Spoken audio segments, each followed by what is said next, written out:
Okay sir, thank you very much sir. Pasuleti Suresh గారు, మన సురేంద్ర నాయుడు గారు మాట్లాడింది విన్నారు, అలాగే భానుప్రకాష్ రెడ్డి గారు మాట్లాడింది విన్నారు. సో ఏంటి అసలు ఇవన్నీ కూడా పక్కన పెడతాం. మీరు వైఎస్ఆర్ కాంగ్రెస్ పార్టీ పక్కన పెట్టేస్తే మాకు సురేష్ గారు మంచి భక్తుడు అని చెప్పేసి మాకు తెలుసు. వెంకటేశ్వర స్వామి అంటే భక్తి, భయం ఉంది, దేవుడు అంటే మంచి విశ్వాసం ఉన్నటువంటి వ్యక్తి. మరి ఏంటి అసలు కల్తీ జరగలేదంటారా, లేకపోతే కల్తీ తెలియకుండా జరిగిందా, లేకపోతే అసలు టీటీడీకి తెలిసే జరిగిందా, తెలియకుండా జరిగిందా, ఏం జరిగింది? ఒక భక్తుడిగా మాట్లాడండి కాసేపు ఇవాళ. రాజు గారు, ముందుగా మీకు మరియు ప్యానెల్లో ఉన్నటువంటి మధుబాబు అన్న గారికి, సురేంద్ర అన్న గారికి, ఆంజనేయులు రెడ్డి గారికి నా నమస్కారాలు. ఈరోజు మీరు చెప్పినట్టు రాజకీయం చేసేటువంటి అంశం ఏమాత్రం కానే కాదు. ముమ్మాటికి ఇది భక్తుల మనోభావాలతో ముడిపడి ఉన్నటువంటి అంశం. వైఎస్ఆర్ కాంగ్రెస్ పార్టీ కార్యకర్త అయినా నాయకుడైనా కూడా మేము భక్తితో రాజకీయం ఏమాత్రం చేసేటువంటి ఆస్కారమే వైఎస్ఆర్ కాంగ్రెస్ పార్టీలో లేనే లేదు.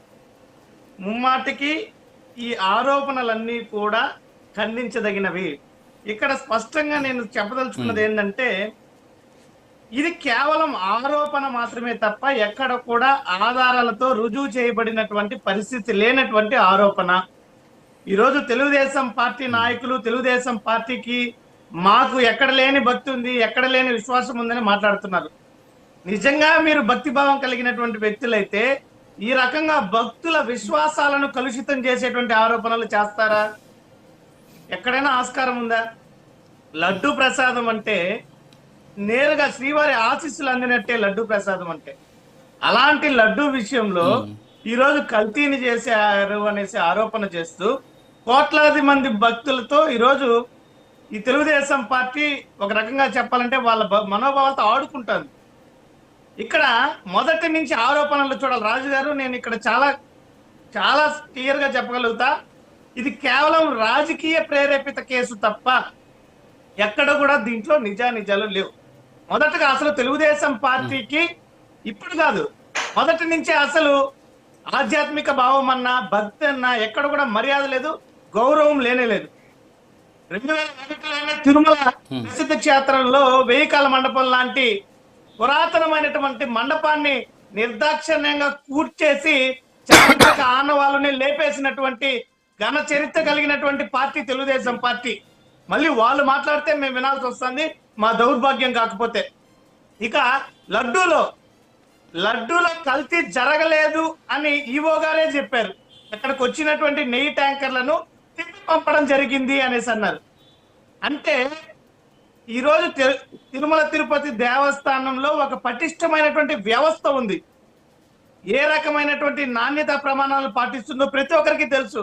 కేవలం నెయ్యే కాదు, అనేక రకాలైనటువంటి ఆహార పదార్థాలని స్వామివారికి వినియోగించేటువంటి ప్రతి పదార్థాన్ని కూడా పరీక్షించేందుకు పటిష్టమైనటువంటి ల్యాబ్ ఉంది. మరీ ముఖ్యంగా వైఎస్ఆర్ కాంగ్రెస్ పార్టీ ప్రభుత్వంలో దాన్ని మేము మరింతగా ఆధునీకరించి చేపట్టడం జరిగింది. ఇందాక భానుప్రకాష్ రెడ్డి గారు మాట్లాడుతూ 320 రూపాయలకి నెయ్యి ఎలా కొనుగోలు చేశారు, అసలు ఎలా దొరుకుతుంది అన్నారు. మరి భానుప్రకాష్ రెడ్డి గారికి తెలియదా? 14-19లో 270 రూపాయలకి ఆ రోజు చంద్రబాబు నాయుడు గారి ప్రభుత్వం కొనుగోలు చేసినటువంటి పరిస్థితి. ఆ రోజు పాలక మండలిలో సభ్యులుగా ఉన్నటువంటి వ్యక్తి భానుప్రకాష్ రెడ్డి గారు.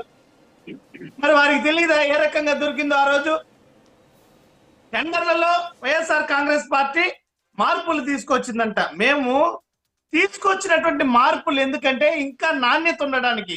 ఒకసారి ఆ మార్పులు చూస్తే టెండర్ల విధానంలో వైఎస్ జగన్మోహన్ రెడ్డి గారు తెచ్చినటువంటి మార్పులు, డైరీ ఎక్స్పీరియన్స్, ఏడాది నుంచి 5 ఏళ్ళు మినిమం డైరీ ఎక్స్పీరియన్స్ ఉండాలి.